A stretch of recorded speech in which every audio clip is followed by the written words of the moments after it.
to everyone who signed up and is here today. I really appreciate you being here. I'm so excited that you are taking the time out to learn more about finances and improve your finances. And it's a great way to set off the new year. I'll tell you a little bit about myself, just so you kind of know why am I qualified to be here talking about this today, right? So again, my name is Sarah Brady. I'm a money and credit expert. I've been working in financial education since 2013, so over a decade. And I got my start in this field working as a certified credit counselor for the National Foundation for Credit Counseling. I'm also a former HUD certified housing counselor.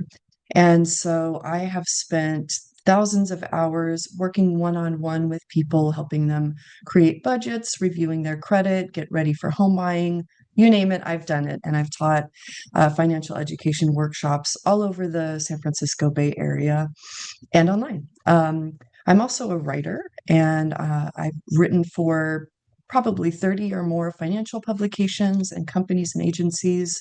I write for the National Foundation for Credit Counseling. I've written for Experian, Credit Karma, Yahoo Finance, Forbes Advisor, and of course, I write for Prosper too.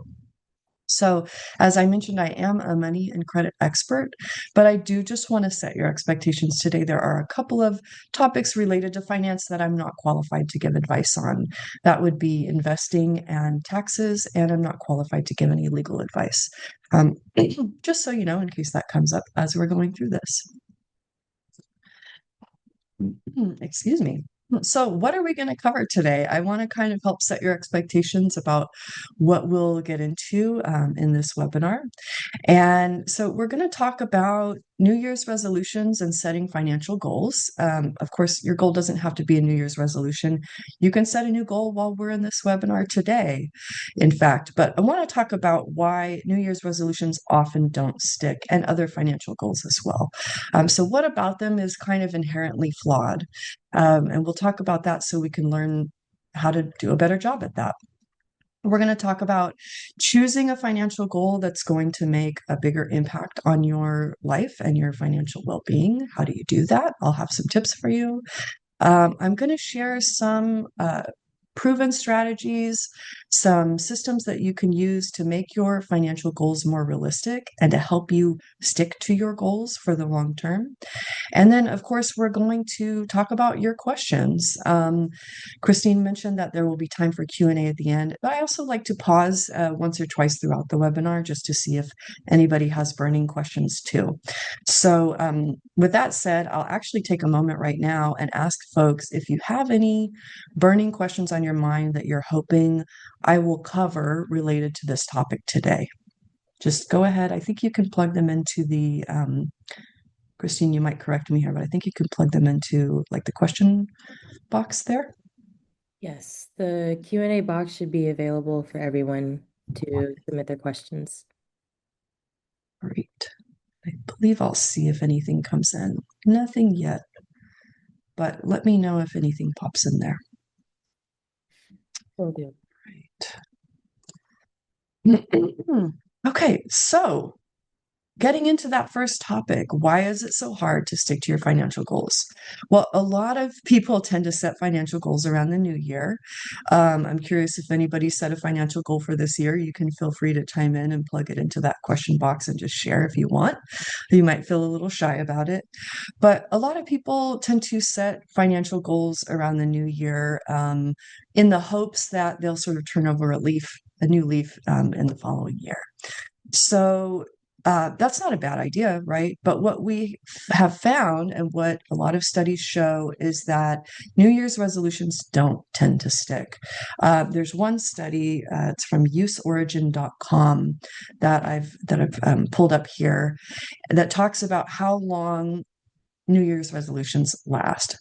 40% of people say that they give up on their New Year's resolutions before February. So that's 1 month.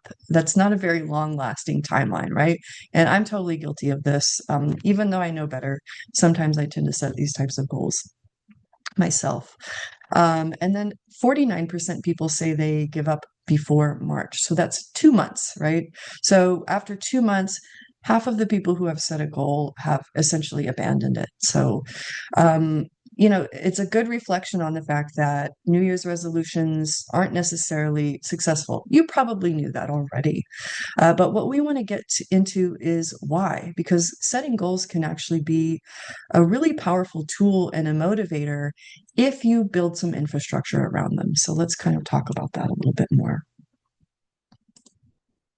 So, why is it so hard to stick to financial goals? As we talk about this, the point isn't just say that it's so hard, but to help all of us become more aware about what's the difference between setting a goal that's going to last and setting one that we might end up abandoning in a month or two, right?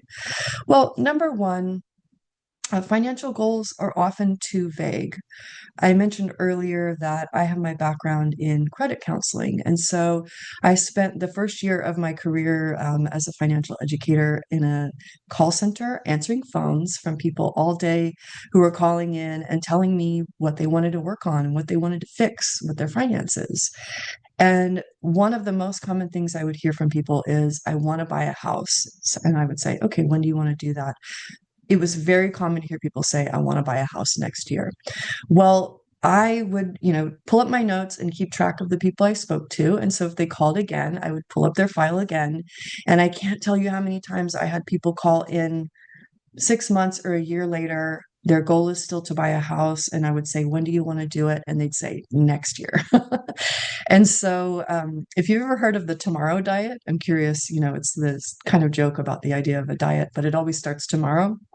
I sort of think of the goal of buying a house as often like the tomorrow diet. It's like, okay, I'll do it tomorrow. I'll start working on it tomorrow, right? So there's vagueness. The goal doesn't have any specific numbers tied to it. There's no hard deadlines. There's no action steps attached to it.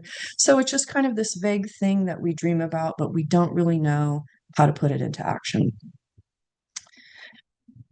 The second thing is that a lot of us have too many financial goals. Now, I should rephrase that. I don't think there's such thing as having too many financial goals, but I think that we often have a lot of goals that we don't realize may be competing with one another, and that just stops us from getting started on any of them. And we're not prioritizing. So if you think about the things that you're hoping to work on financially, maybe one of the things you want to do is start earning more money.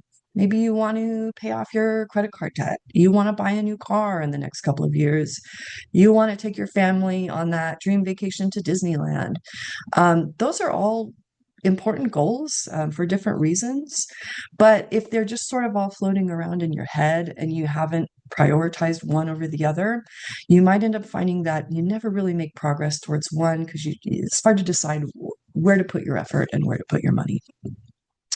So I do want to also help you as we're going through this webinar, figure out how to prioritize which goal is the most important one to get started with. Okay. And then, of course, there are external circumstances. I'm going to go back to the example of home buying a lot because it's such a big goal for a lot of people. But if we look at this data right here, it actually shouldn't be in quotes because it's not a quote. It's a couple of different pieces of information together. But according to the Social Security Administration, in the last 25 years, median income in the US has risen by 52%. At the same time, according to the National Association of Realtors, the median home price rose by 143%.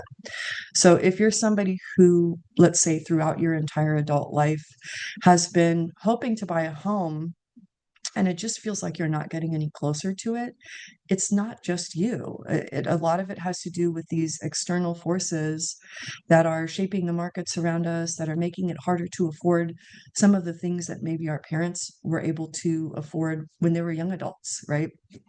So there's a lot going on. There are a lot of reasons that it can be difficult to stick to your financial goals and actually, get to the point where you're making that milestone happen, right? So for most of us, when it comes to the action steps of achieving a goal, we're almost exclusively relying on willpower. So it's like, I decided in my mind I wanted to do this. And so that's what I'm going to do. And where we're failing at is to put some supports and some systems in place that will help us actually accomplish those goals. And so some of the things that people are typically missing are clear, actionable steps. So things like, for example, if I want to pay off credit card debt, a first actionable step for me might be to sit down and take inventory of all of my credit cards, how much I owe on each one of them, what my payments are, and maybe look at my budget and decide where I might make some adjustments so that I can pay more towards my credit cards, right? Those are some actionable steps. We often tend to implement proven systems. So doing things like setting calendar reminders to check our progress. And I'm going to talk some more about those systems as we go through the webinar so you know what they are and you can use them. Excuse me. Oh my goodness. Bad day to get a frog in my throat.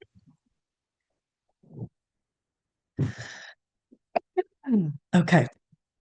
One of the best ways that we can make sure that we have success in sticking to a financial goal and seeing it through is to get social support. And I often find that people who are working on a goal or have a financial aspiration haven't told anybody in their life what they're hoping to do. I think that can often stem from the fact that we're told that money is a taboo subject that we're not supposed to bring up, just like what religion and politics, right? Um, but I'm going to encourage you as we go through this to really tap into your social support network and create systems where you have mutual support of other people in your life who might be working towards a goal too. That could sound a little intimidating, but we'll break it down into easier steps. And then the last thing that I see that people fail to do is adjusting to their circumstances. So let's say you're saving up for that dream vacation with your family to go to Disneyland, and you suddenly have an unexpected car repair. That might set you back. Maybe it's going to set you back by a month in terms of the savings that you were working on for that goal. And that's okay. People tend to give up when something like that happens, as opposed to just seeing it as a setback and adjusting so that they can keep moving forward. There's a study, I'm reading my notes over here. There's a study done by Dominican University of California on goal setting and some of the things that people can do to be more successful at sticking to their goals and achieving them. And their study found that they compared people who just stated a goal and wrote it down versus people who took some additional steps. They found that people who not only wrote down their goal, but also wrote down specific action steps and updated a friend regularly on their progress were 76% more likely to achieve their goal than those who didn't take those extra steps. So, if you want to improve your chances of achieving a goal by roughly 76%, there are some things that you can do that don't take a lot of effort. What we're talking about simply sitting down and writing out what are the, specific steps that I need to do to achieve my goal and letting people around you know what your goals are and checking in with them about your progress. Okay. So I'm going to offer you a few expert tips, a little bit redundant here. But number one, I want to encourage you to start by writing down your goal. Now, if you have a sticky note available on your computer, or if you want to grab a piece of paper, I would really encourage you to do it now. Take a moment and write down your goal. It's okay if you decide as we're going through this that you know what, actually that's not the main goal I want to work on, but we're just trying to get in the practice of writing down our goals and taking those additional steps to make sure that we're successful. So take a moment to write down your goal. If you have a goal that you are seriously working towards right now, or you know what you want to work on, like I said before, feel free to plug it into the Q&A box. Let people know. The more you tell people, the more likely you are to be successful, right? And then going back to that study from Dominican University, I want to encourage you to come back to your goal and break it down into clear steps. As we're going through this webinar, maybe you'll have some ideas pop into your head and you'll go, oh, you know what? I need to pull my credit reports. That's part of this. And just write it down on your paper or in your note to yourself, and you can come back later and sort of organize what order you want to take those steps in. And then finally, make sure you get someone on board. I'll share towards the end of the webinar, I actually have a prompt that you can use if you want to reach out to somebody today and let them know that you're working on a goal. Okay. So actually, let me add a little bit of advice to this as well. Unfortunately, I've talked to a lot of people who maybe their families aren't on board with them working to improve their finances. That's an unfortunate reality for some of us. What I would say is think about trying to find somebody in your life who you believe is really excited about you making progress in your life or working on yourself in a positive way. It might be a friend, maybe it's a friend that you don't see as often, but this could be a good excuse for you to get in touch with them and reconnect. But it is important to think about who you share your goals with. And if you've got people in your life who you feel like maybe they feel a little bit insecure if you talk about wanting to improve your finances, that might not be the person to reach out to. But, think creatively. You can also share your goal with me. I'm on LinkedIn. I'll share, I think you can see some of my social stuff. Oh, my finger's blowing up here. Let me know if it's too small for you to see it. And there will be a little bit more at the end. But send me a LinkedIn message. Send me a message on Instagram. I'm not on Instagram all the time, but I really get excited to hear about people's financial goals. And I would be thrilled to cheer you on. And even if you have a question about, what your next step should be, reach out to me and let me know. I would love to chat with you about it.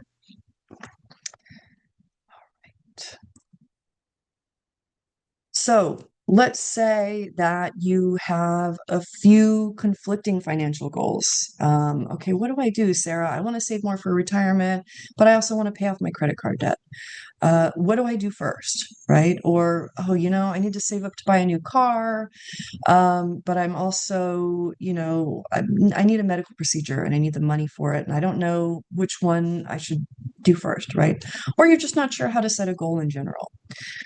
So, what is my advice for how to deal with that? What I would recommend is this might sound kind of funny, but we'll get into it, is pinpointing where you're at right now financially and focusing on leveling up to the next level of financial security. So I'll rephrase that. So we're going to talk about pinpointing what level you're at financially right now. And then I'm going to share with you, based on where you're at now, what would I recommend being your next step to improve your finances? Okay. Now, you don't have to take my advice here, but I'm just going to offer you some good insights and recommendations. So if you were part of I believe it was our last free webinar with Prosper, we talked about leveling up your financials. Actually, it was the first of this series of three. If you were in the first one, we talked about how to level up your finances. And actually, Christine, I think you have the link for it in the notes if you want to share the link to that webinar. So anybody who's interested can check that out. And it's a much longer conversation about figuring out what level you're at financially and figuring out how to improve from where you are. But this is a condensed version. So this is kind of how I boil down my 13 years of financial education into one slide. So I like to think about pinpointing where you're at financially in these three different categories that I call survival, stability, and security. So if you're in the survival stage, your focus is often on paying off the expenses that you had yesterday. And for folks in this area, we're thinking about things like, credit card debt. Maybe you're trying to deal with credit card debt and eliminate it. Maybe you're living paycheck to paycheck. Before you even get your check, you already kind of know where the money has to go. So this is a situation where we're also often kind of struggling to keep up with expenses. If you're in this stage, one of the most common markers for people in the survival stage is that they have a lot of credit card debt. And so I would say that if you're here and you do have credit card debt, the first goal that I would recommend is focusing on eliminating credit card debt. Now, if you have a lot, you might not say, okay, my goal is to eliminate it in 2026. Depending on your situation, that might not be realistic. But you might break it down into a smaller goal. Like in 2026, I'm going to pay off half of my credit card debt. And we'll talk about some steps as we go through this as well. Maybe you're going to reach out to a certified credit counselor for help coming up with strategies. Maybe you're going to decide that you're going to use the debt snowball method to pay off your debt. So this is the goal that I would recommend focusing on, especially because right now, credit cards, I think the average interest rate on credit cards right now is right around 21%. And nothing else that you do with your money for the most part is going to offset the 20% interest charges that you're getting every month on your cards. So that is what I would recommend being your first goal.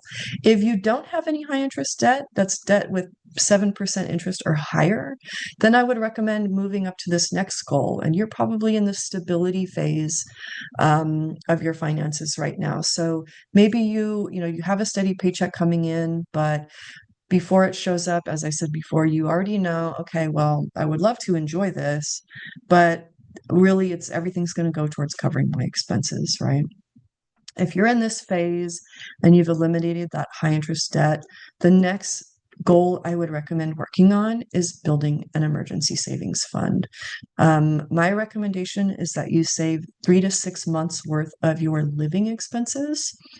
That way, if you have a worst case scenario like losing your job, you will be able to cover all of your expenses for 3 to 6 months. So that would be the next goal. If you've accomplished that goal, great. Then I would recommend thinking about anything that you're hoping to do within the next year or two. Maybe it's a big vacation, maybe it's a wedding, maybe it's buying a home, and you want to start setting aside money for that goal. That would be, this is a typo, by the way. It shouldn't say 6% plus interest at the bottom of that box. Now, if you have your emergency savings fund and you're setting aside savings for other short-term goals, then we want to really start focusing on using all of your excess funds each month to save for longer-term goals. Saving up money for retirement, maybe even thinking about saving enough to retire early, and then thinking about putting money into assets that are going to earn you income. Maybe you start thinking about starting a side business. Maybe you are going to be investing in real estate. So those are the things that we're talking about for establishing long-term financial security. Okay. Let's see. I'm going to go ahead and take a breath here and see. It looks like there might have been a couple of questions that came in.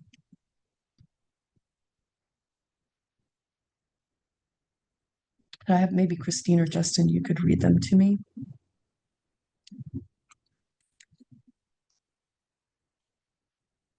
Let's see, maybe I can see them myself. Okay, let's see. Is there anything about debt consolidation? I think that question came in earlier in terms of what we would be covering today. So there isn't anything specific here about debt consolidation, but I can make sure to mention it and offer some action steps that would be involved with consolidating debt. In fact, as we talk about, for example, this first level here, the survival level, if you're dealing with high interest debts, some of the action steps you might consider is researching your options. So your options might be, I'll give you a few ideas, opening up a personal loan that you can use to pay off credit card debt. That could be a great idea because personal loans, I think the average interest rate on them right now is around 11%, whereas credit cards are around 21%. So you could potentially save yourself a lot of money on interest charges by consolidating with a personal loan. You might also consider another option, though it's not my ideal preference, maybe using a balance transfer credit card where you get a period of time that you have 0% introductory interest rate and you use that to pay off some of your older credit cards. Not my favorite option because you'll have charges on the amount that you transfer. And these cards are really complicated in terms of their terms and conditions. And so they can really trip people up a lot. Okay. Another thing I would recommend if you're looking to consolidate and deal with credit card debt or other high interest debt is reaching out to an NFCC certified credit counselor. I'll have the link in the last slide, but it's nfcc.org. And you can set up a free appointment to talk to a credit counselor about your options. They may even want to consider enrolling you in a debt management plan. which allows you to consolidate payments and may even let you reduce your rates and reduce your monthly payments. Okay, let's see. Another question. What will the Federal Reserve plan to do within the next 3 months? How are interest rates now? Brian, I don't know the answer to that question offhand. One of the things that you can do is you can look to see if there have been any recent announcements. Often, folks from the Federal Reserve will make announcements about what they're expecting to do with interest rates in the near future. How are interest rates now? I'm not quite sure what that question is in reference to. I know I was talking about home buying. I think we just saw a really small downtick in the average interest rates that are being offered on new mortgages, but unfortunately, not a lot of movement there. And I believe average new rates on mortgages are around between 6 and 7%, which again, not ideal, right? Okay, so let's move on. Now, I want to talk a little bit about this concept of SMART goals. I wouldn't be surprised if, maybe half or more of the folks who are with us today have heard about SMART goals before. SMART goals are a tool that you can use to help you achieve your goals. And what they really do is help you break them down so that you can get more clear about what you need to do to achieve your goals, how much it's going to cost, and how much time it's going to take. SMART is an acronym. We'll break down what it stands for here. Again, you don't have to make your goals SMART, so to speak, but it's a tool you can use. And even if you can't remember the acronym, I myself had to look it up again as I was plugging it in here. That's okay. It really is just to give you an idea or an example of how you can break your goal down into more sort of actionable items so that it's not just something vague, right? So what is a SMART goal? Well, SMART stands for specific, measurable, achievable, realistic, and time-bound. Depending on where you look, the acronym might be a little bit different, but it's essentially the same idea. So what does that mean? Making your goal specific means instead of just saying, I want to buy a house, you're going to say, I want to my plan is to buy a 2-bedroom, single-family home in my city. And then from there, you can start looking at things that are measurable. So you can start figuring out how much you need. So for example, you might look at how much roughly do these homes cost?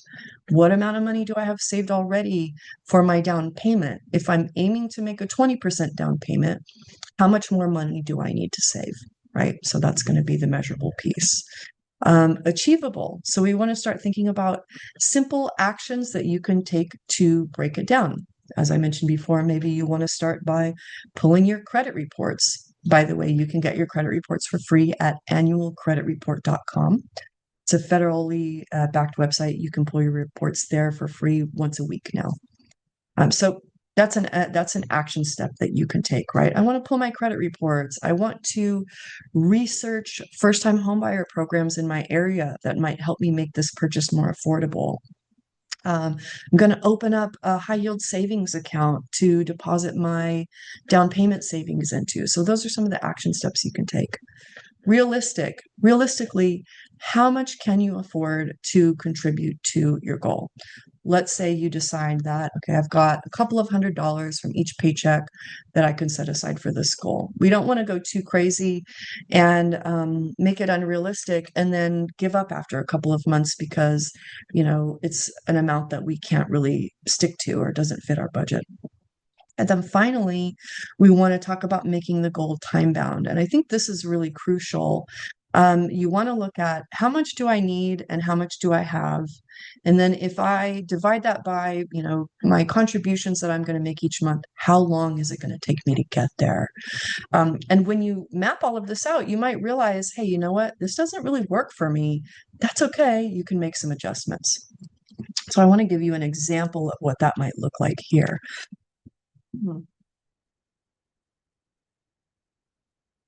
So let's say your goal is to buy a home. And I just decided on some specifics here that are a little bit arbitrary, but let's say that you want to buy a 2-bedroom single family home in Austin, Texas. You live in Austin or you want to live there, right? So I went ahead and looked up the median cost of the median listing price of a two-bedroom single family home in Austin, Texas, and it's around $500,000. So we've got our first piece of information there that kind of takes the goal out of the clouds and starts to cement it in the reality of what's going on right now. Okay, so we want to buy a home around $500,000. Now, how do we make that goal measurable? Well, let's say that you're aiming to save 20% for your down payment and you've already got half of that saved. So you still need to save $50,000. Okay, this is the part where sometimes people give up because they go, that's a really big number. I'm not sure how I'm ever going to get there. So, you know what? I've got something else to do right now instead. And then they never quite come back to it and map it out. If these numbers are too big, that's okay. Like I said, you want to start breaking it down into smaller, more actionable items that you can work towards. Okay. And I'll make I made some suggestions actually in the last slide, but if you go, oh man, I can never get that amount, maybe you want to look into first-time homebuyer programs in your area where you only need a 3% down payment, right? So that's going to make this an easier goal for you to get to. Achievable. I cannot stress enough, one of the best things that you can do to improve your finances is to set up automatic deposits to whatever account you're working on at the time. So if you're working on saving money, you want to set up an automatic deposit to your savings from each paycheck. You can go to your HR person or your payroll person through your employer to have that set up.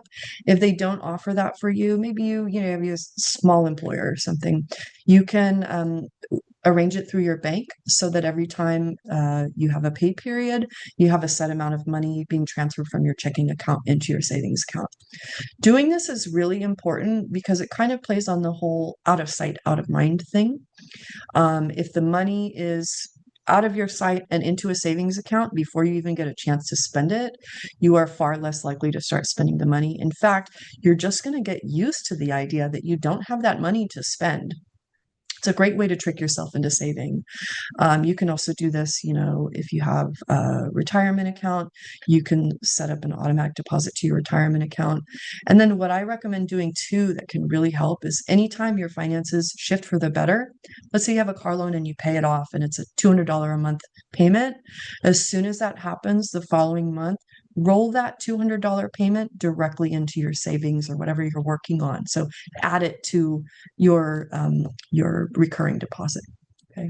So now we want to make the goal realistic. Let's say you take a look at your budget. I've got $300 from every paycheck that I can spare for, whatever discretionary spending that I don't need for necessities. I'm going to take that $300 and I'm going to set up an automatic deposit from every paycheck into my savings. And we're assuming in this scenario that you get paid every other week. Okay. Now, once you've got that information all mapped out, you can actually figure out how long it will take you to achieve your goal, assuming that there are no major roadblocks along the way, which there will be. Let's just expect it. That's okay. Now, this number might not be exciting for some folks. Based on the figures here, if you're saving $300 every other week, and we're assuming you're not earning interest, which is not what we want, but if you're putting that money into a savings account that isn't earning anything, it will take you a little over 6 years to save $50,000. Okay. Now, if you haven't kind of given up on your goal already, this is where some people really go, forget it. I'm not doing this. I don't want to work on this for 6 years. It's too long. I'll come back to it later, but they maybe never really do. So what do you do if you put together your SMART goal and you go, no, this is too much. It's too much money. It's too daunting of a goal. Maybe I feel like I'm never going to be able to do this. I can't commit to this for 6 years or more. So what do you do? How do you speed up the process or maybe make the goal a little bit more realistic? Well, there's a few ways that you can do that. If you listen to a lot of financial coaches, gurus online, influencers, educators, they tend to focus specifically on one tool that you can use to improve your finances or reach your goals faster. And that's cutting back on spending. There's a lot of talk about cut your budget, cut your budget, cut your budget. Is that a great way to improve your progress towards your goals? Yes, it is. It's not the only way, but yes, it is a great way for most people. Some people don't have any room to squeeze their finances further. So if you're listening to this and you're going, yeah, Sarah, I don't, I'm living paycheck to paycheck. I don't have $300 every paycheck to set aside. That's okay. But if you are in this position, you might want to think about, where can I cut back? Maybe you decide to cut a couple of streaming services every month. Maybe you decide, you know what, instead of having a gym membership, I'm going to do YouTube workouts at home or something like that, right? Let me look at my time here. And you find out, okay, if I cut out, going out for coffee and make my coffee at home, I do my YouTube workouts at home, I cut a couple of streaming services, maybe I've got another $300 a month. So now I can save, that additional amount. And I can, cut down by a couple of years on this goal. Okay, great. Maybe you decide to look at one of the other sort of levers that you can pull, which is increasing your income. This is one that I really don't see financial educators talking about enough, in my opinion. What I always recommend is trying to focus on increasing your income annually for the rest of your life. That might sound funny if you've never thought about that, but the cost of living goes up every year. Average rate of inflation has been around 3% for the last couple of years. We know that it has been higher in recent years. But if your income isn't increasing at the same rate as inflation, then you're actually losing spending power. That you can buy less stuff with your income. So start thinking about, what are some of the ways that I can increase my income on a regular basis? Maybe I sit down and I talk to my manager about how to get on track for a promotion. What we do know, according to a lot of more recent studies, is that there is more opportunity for most people to increase their income by leaving their company and going to a new employer than by staying. So you might consider, once a year, I just sit down and take a look at what jobs are available. Maybe I decide that I want to, drive for Lyft once a month and then just put all of that money into my savings. So you have options here, okay? And then the final thing that I would recommend doing to speed up your progress is something I mentioned in the last slide, but looking into what support and resources are available. When it comes to buying a home, I mentioned first-time homebuyer programs. I'm actually a former educator for San Francisco's first-time homebuyer program.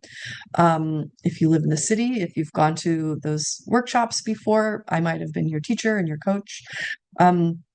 Those programs are great. They can potentially reduce the amount you need for your down payment. They can potentially give you access to housing that's priced to be more affordable for people at lower median incomes, or even give you grants for home buying.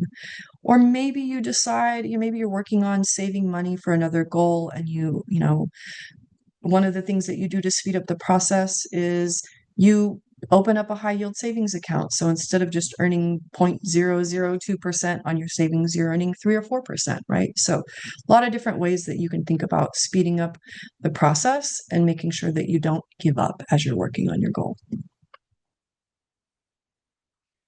All right, let's see here. So let's talk about some of the systems that you can put in place to support your goals. Some of them I mentioned already, but just pulling them all together here. As I mentioned before, I cannot overstate the value of setting up automatic deposits. If you're saving money for a goal, I recommend setting up automatic deposits. And ideally, you want to move that savings into a high yield savings account.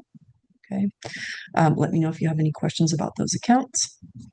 If you are working on paying off credit card debt, what I would recommend is looking to see how much extra income you have each paycheck that you can add to your credit card payments to pay them off faster. and putting that money towards the account with the highest interest rate first. We also call that the debt avalanche method. So you put all of your surplus funds towards the account with the highest interest rate. And then once that's paid off, you take whatever you were paying on that card and roll it towards the card with the next highest interest rate. You keep following that pattern until they're all paid off. Great way to go about paying off credit card debt. But there's also other resources I mentioned, like talking to a credit counselor. Okay. Some other systems that you can use to support your goals are setting calendar reminders. If in the process of this webinar, you've decided, hey, you know what, I want to save $10,000 to put towards my next car. Do right now, open up your calendar on your phone and mark the 6 month mark out from now and say, okay, this is at this date, I want to have $5,000 saved. And then you can go back in later and break it down into even smaller increments. So at this time, a month from now, this is the amount that I want to have saved, right? So calendar reminders are great. I've certainly used this method before. It works really well. Sometimes what has happened for me is I've set a calendar reminder and completely forgotten about it and then gone back later and gone, oh, I was supposed to be working on that goal. And okay, so maybe I started a little bit later than I was expecting to, but it reminded me to keep going, right?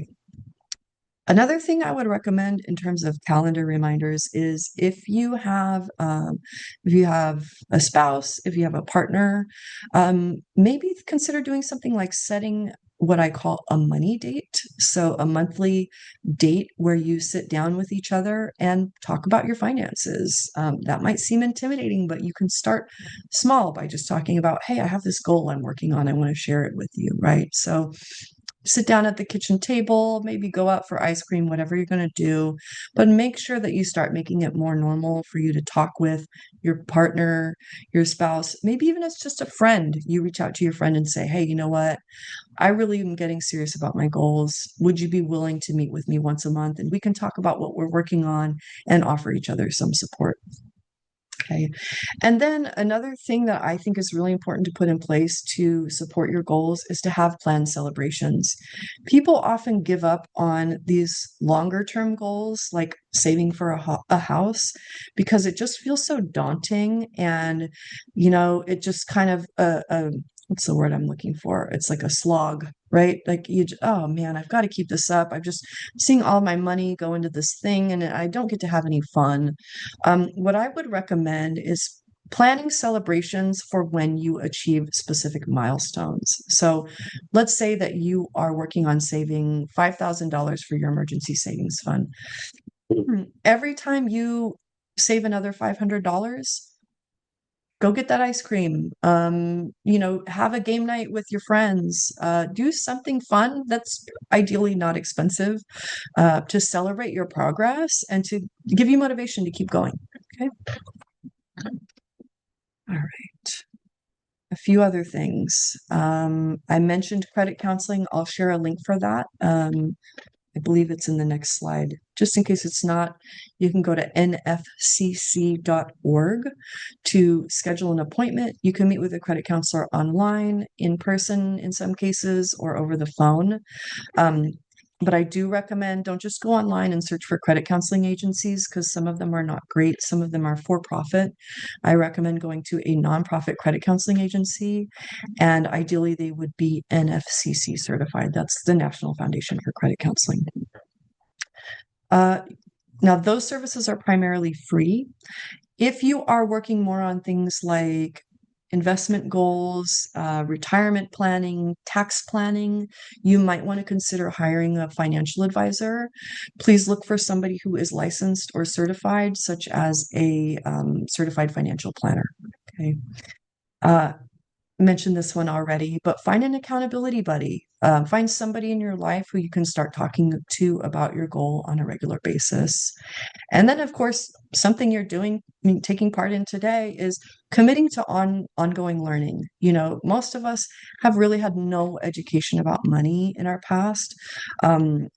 So, it's easy to feel like, oh, other people know how money works and I don't, or I'll just always be bad at this. But, you can commit to learning more. Maybe you go to a free webinar once a month that's put on by a company like Prosper, or maybe through a credit counseling agency. Making sure that you're learning from people who are credentialed. you know, I always recommend that, but committing to ongoing learning is really important part of the process too.